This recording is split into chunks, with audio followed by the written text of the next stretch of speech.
Good morning, students. I hope you all are doing well. Today we will be doing possessive noun. देखिए possessive का मतलब क्या होता है? Possessive means belongingness. This is mine. ये मेरा है. This pencil is mine. This pen is mine. This earring is mine.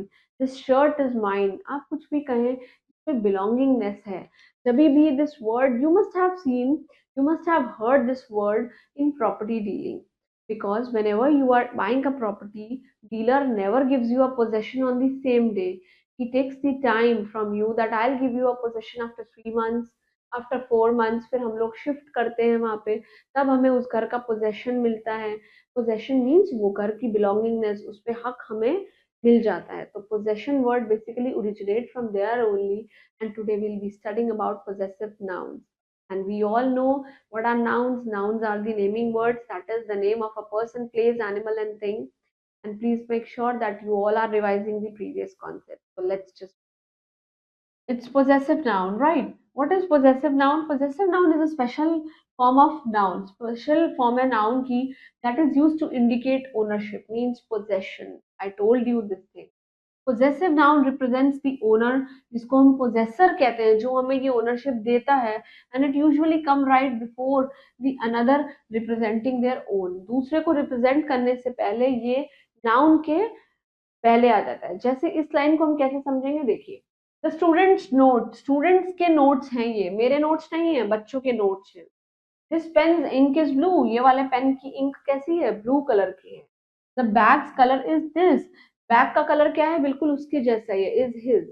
Now what are the rules for possession, क्या होते हैं, देखो. In case of a singular and a plural, आपको कभी भी that do not end with s to show the possession can add apostrophe और S.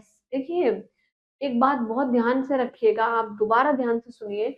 In case if singular and plural nouns, कभी भी सिंगुलर और प्लूरल नाउन में जिनके end में s, they do not end in s, अगर वो end नहीं हो रहे एस से, then to show that possession वो क्या यूज करते हैं, apostrophe. This is the only reason that you do not use apostrophe while writing an application in yours faithfully.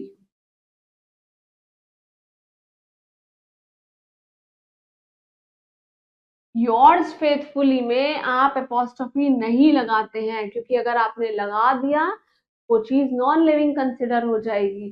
और यही वजह है कि जो नाउन सिंगुलर है और प्लूरल है, और जो do not end with S, जो एंड नहीं करते एस से, टू शो कि उनका पोजेशन क्या है, तो वो क्या ऐड कर देते हैं, एपोस्ट्रोफी. क्योंकि वो एपोस्ट्रोफी लगाते ही ये कह देते हैं ये चीज हमारी है, तो हम क्या कर देते हैं, उसको नॉन लिविंग बना देते हैं.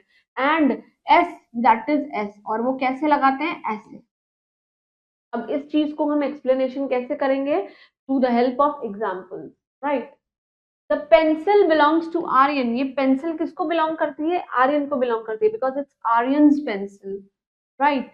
Second is this book belongs to Kittu, ये बुक किसको बिलोंग करती है, किट्टू को करती है, तो किट्टू की बुक है ये, Kittu's book, right. This is the wallet for men, ये वॉलेट किसका है, मेंस के लिए है, तो it's men's wallet, right. Never right this, क्योंकि अगर आपने ये किया, if you will do this, then it will be considered wrong. This is wrong because men जो है, men word is himself a plural noun, right. And अगर हमने S लगा दिया तो इट्स रॉन्ग. इसी this is the only reason कि हम चिल्ड्रन के आगे एस नहीं लगाते हैं. उन चीजों को बिलोंगिंगनेस दिखाने के लिए हम क्या लगा देते हैं, एपोस्ट्रोफी. दे आर सेइंग कि कोई भी, in case of any singular और प्लूरल नाउन में, हमें उसको एंड एस से नहीं करना है. Instead we have to put an apostrophe comma to show its possession, right.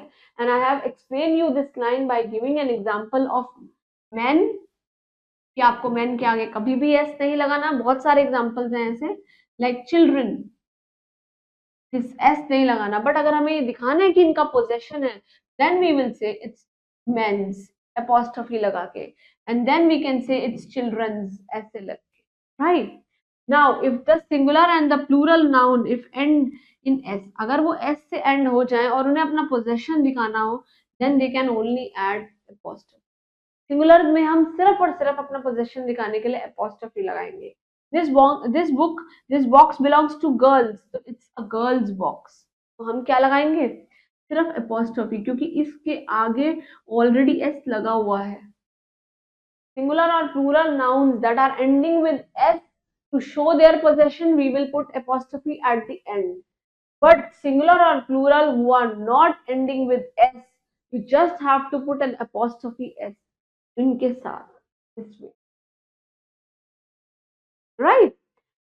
This project belongs to the students. ये बच्चों को belong करते हैं. अब students अपने आप में ही plural है, s लगा हुआ है, तो we just have to put this small apostrophe, right?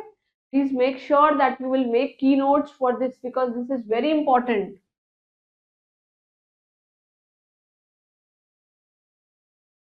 Very, very important. And I hope you all understood this. Please make a keynote of this in your respective notebook and do hard work for your exam and keep blessed. Stay hydrated. Thank you.